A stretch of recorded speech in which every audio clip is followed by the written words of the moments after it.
Hey everyone, in this leadership session, I want to talk to you about vision. No, I'm not an optometrist. I don't want to talk to you about your physical eyesight, but I would like to talk to you for a few minutes about developing spiritual eyes. Eyes to see what God has in store for you, how He wants to work in you, and how He wants to work through you. As we talk about this vision, I'm going to focus on developing a spiritual vision. I read some quotes recently and I thought they were worth noting, and let me read a couple of them to you. Walt Disney says, "If you can dream it, you can do it." Michelangelo said, "The greatest danger for most of us is not that our aim is too high and we miss it, but that it's too low and we reach it." Another person said, "To the person who does not know where he wants to go, there is no favorable wind." I had to think about that for a few seconds, but I like that. In other words, it's kind of like the Proverbs 29, where you don't have a vision, you begin to amble around and make no progress. Jonathan Swift said, "Vision is the art of seeing the invisible." And last but not least, dissatisfaction, this is from an anonymous person, dissatisfaction and discouragement are not caused by the absence of things, but the absence of vision. When I talk to you about the word vision, that word may sound spiritual, it may sound fairly lofty, but in reality, it just simply means to see something. It's to dream something. It's to see the invisible as if it were visible. In the Old Testament times, there was a prophet who was also called a seer. Bible says that they're basically one and the same person. A prophet was a seer, but there are some who make a distinction between the two, and yet for our purposes, they were one and the same. A prophet was one who would declare God's word to them, but he would share that on the basis of what he had seen in the future. As we look at this biblical vision that we're talking about, it has to do with seeing something in the future, seeing something that God has planned for you, seeing something that God has planned for you, or possibly what he wants you to do for others, or seeing the condition of our world and how that we can help others. It is always connected with something to do with the future. And if you have spiritual vision, you're able to see the future. Not too many years ago, I was asked to kind of do an invocation and make a few comments at the Fast Credit Union ribbon cutting service when they opened their building. And as I was talking to those people who had kind of founded the Institute, I was talking to a widow who was probably in her 80s, I would say. And I was talking to her about her husband, who was one of the founding men. And I said to her, "It's so sad that he's not here today to see it." And she looked at me and she said, "No, he did." And all of a sudden, I realized that's what vision is. You don't have to wait until it happens to see it. He saw something before it happened. That's what we're talking about when we talk about spiritual vision. The purpose of vision, and some would call it a dream. Some people would call it a plan for the future. But when you see something in the future that relates to you, it's given to us for the purpose of adjusting our lifestyle, adjusting our steps in the present current day, right now, so that we'll be ready and prepared for tomorrow. When you see the future and how it affects your today, it'll cause you to make sacrifices so that you can experience the fullness of that future. Let me give you an example. Hebrews 11:13. All these people were still living by faith, it says, when they died. They did not receive the things that they were promised. They only saw them, that's a vision, and welcomed them from a distance, admitting that they were foreigners and strangers on earth. Because of what they saw in the future, it caused them to adjust their lifestyle, adjust their choices and the way that they lived in the current day that they lived in. Let me give you an example of that. Financial planning. I do not use all of my finances to gratify my current desires, because I know that down the road I'm going to give way to death, as all of us are. I'm making plans for my children. And so knowing what's down the road, I'm saving some money. When you deal with money, you can spend it, you can waste it, you can save it, you can give it. There's lots of ways that you can deal with money, but my understanding of what lays ahead for us is adjusting the way that I use my finances. I'm willing now more than ever before to have delayed gratification because I know what's going to happen down the road. We all need a vision. We all need a dream. I referred a few moments ago to Proverbs chapter 29, verse 18. The King James Version says, without a vision, people perish. Other versions say, you wander around aimlessly if you don't have a vision. If you don't have a dream, you walk in circles. You're busy, but you're going nowhere. I call it the principle of twos. I don't think that's original. I picked it up somewhere along the line. I just forget where I got it. But it's the principle of twos. If you're going to have vision, you have to have double vision. You have to see things twice. You have to see something in your mind, and then it can become a reality. Can you imagine with me how chaotic it would be to start to build a house and you didn't take time to think things through and get the vision on paper? You didn't have a blueprint. You just kind of went as you just planned as you went. Ephesians says that God is a God who goes according to a plan that he had before the foundations of the world. See, he has a vision for us, and that vision dictates what he does. So once you see it in your mind, then you can implement it. So that's why God says that we need to have this vision. If we don't see it in our minds, we will get lost down the road. So how do we develop a spiritual vision to the future? How do we develop a dream for our future? Let me give you 5 or 6 different steps. Number 1, it's start by opening your mind to God. Now that may sound lofty, but here's something, if you're taking notes, you need to write down. Vision comes from God. It is not you dreaming up a dream for yourself. It is his dream that he has for you. Jeremiah 29 clearly says he has a plan for us. He has a dream for us. We need to tap into what his dream is for us. And the only way you can do that is start by opening your mind to him. You need to structure some time that you're alone with him. You need to practice some solitude.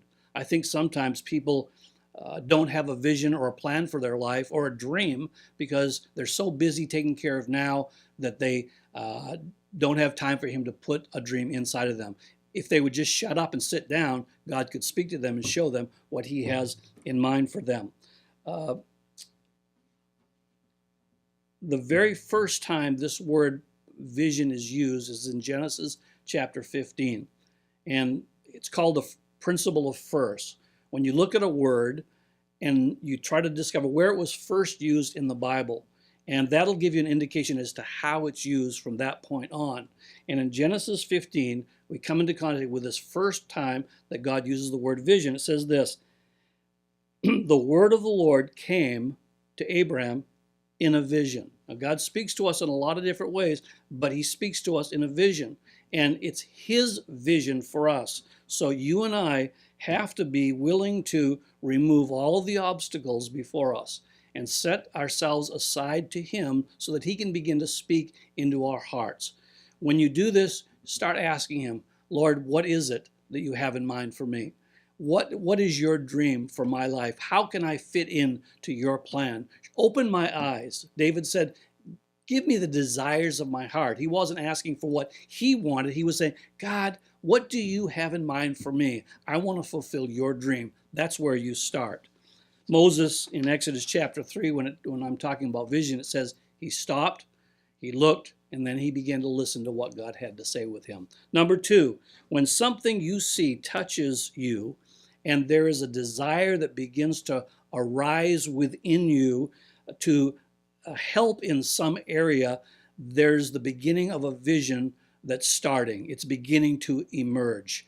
Now take this down if you're once again taking notes.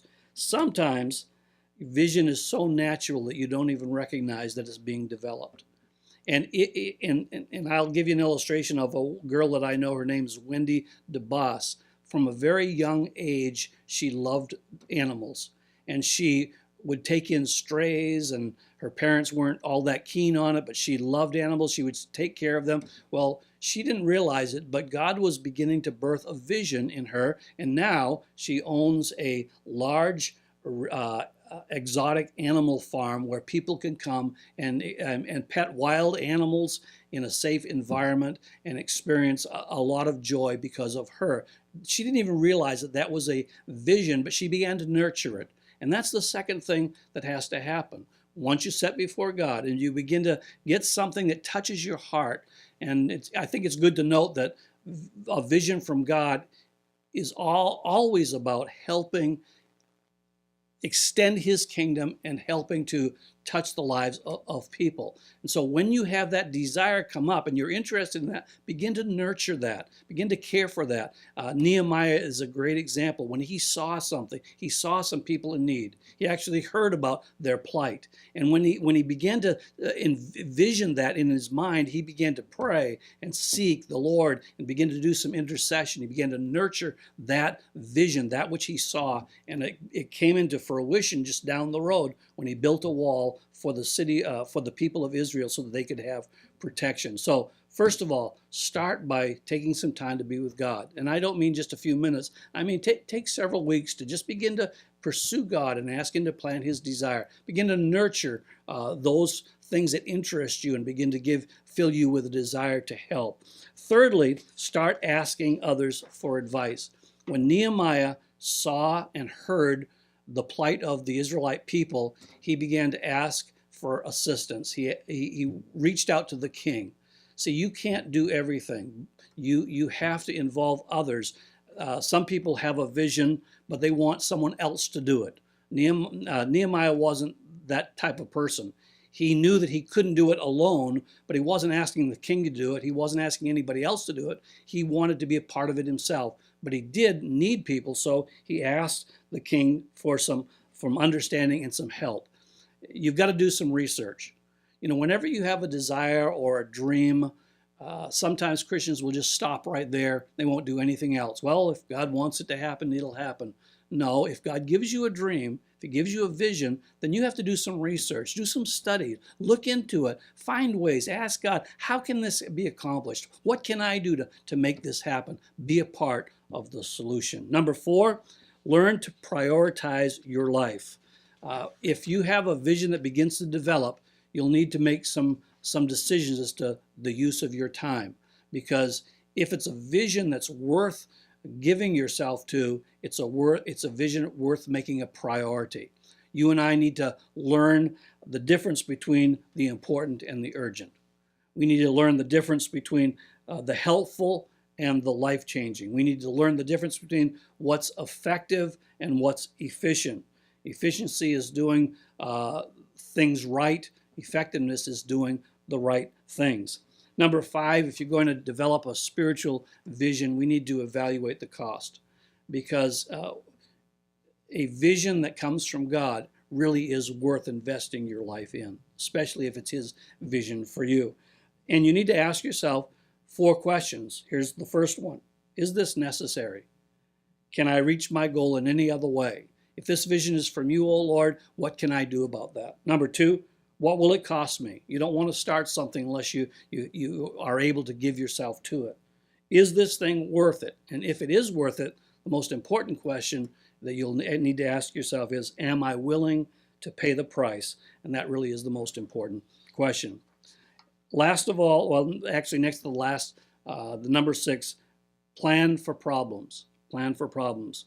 Plan to give more time than you want and go further than you desire.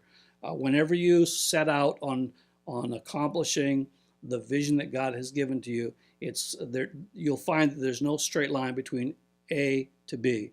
He's going to take you through a variety of steps and a variety of places. I was talking to someone not too long ago who was in the process of building a house. They didn't want to just buy a house. They wanted to have their own house built the way that they wanted to. And they said this to me. They said, you'll need to, if you're ever going to have a vision to build a house, you'll need to realize this. Be prepared to wait longer than you want to wait and pay more than you want to pay. It's always good to plan for problems, plan for delays, because it's not a fast journey. And last of all, when you get a vision as God develops a vision in you, do something about it. Take that first step. There was a philosopher I read years ago who said the 1,000-mile journey starts with the first step. In order to see a vision become reality, in order to see the future become the present, in order to see the invisible become visible, we have to do something. We have to take the first step, and that's where you begin. Let me ask you these questions as I conclude. What dream does God have in mind for you? What is catching your eye? What grabs your attention? Nehemiah, he heard about the plight of the Israelites. That caught his attention. That became God's vision for him. He started to set things in motion by learning and researching, and then he made the decision to get involved. What do you see when you look outside of yourself? What needs are you prepared to meet? What problems do you have the solution to? How does God want to help people through you? If you don't have an answer to those questions, I would invite you to consider the 7 steps that I just outlined for you, because they can help you along the process. Let me conclude by reading to you what Rick Warren said. He said this: every person, every ministry, and every church needs a dream. If you're not dreaming, you're dying. I don't believe there's any such thing as a great person. I believe there are only ordinary people committed to great dreams.